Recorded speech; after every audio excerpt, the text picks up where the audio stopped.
क्या आप जानते हैं भारत की पहली रानी जिसने अंग्रेजों को हराया वो लक्ष्मीबाई नहीं थी।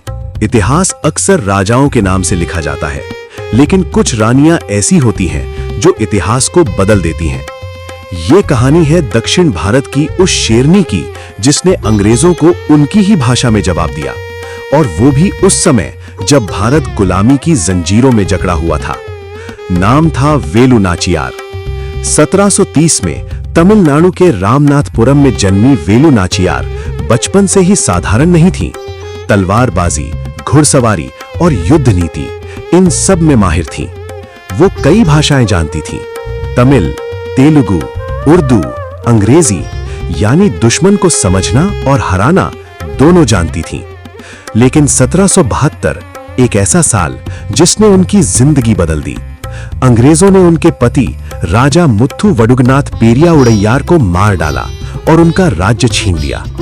एक रानी जिसने सब कुछ खो दिया लेकिन हिम्मत नहीं हारी। वेलु नाचियार ने हार मानने के बजाय जंगलों में शरण ली और वहीं से शुरू हुई एक नई क्रांति। उन्होंने अपनी सेना बनाई और दोस्ती की मैसूर के शेर हैदर अली से। हैदर अली ने उनकी मदद की और वेलु नाचियार ने अपने बदले की आग को और भी भड़का दिया। लेकिन उनकी सबसे बड़ी ताकत थी उनकी बुद्धि। उन्होंने बनाई एक खास महिला सेना और उसी में से निकली एक वीरांगना कुइली।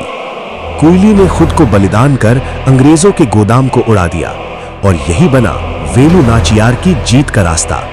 1780 में वेलु नाचियार ने अंग्रेजों को हराकर अपना राज्य वापस ले लिया और बन गई भारत की पहली रानी जिसने अंग्रेजों को हराया।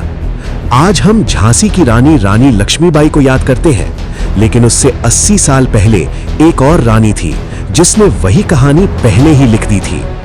वेलु नाचियार एक नाम नहीं, एक आग है जो आज भी इतिहास में जल रही है। अगर ये कहानी आपको प्रेरित करती है तो इसे शेयर जरूर करें, क्योंकि इतिहास को सिर्फ पढ़ना नहीं, उसे जिंदा रखना भी जरूरी है।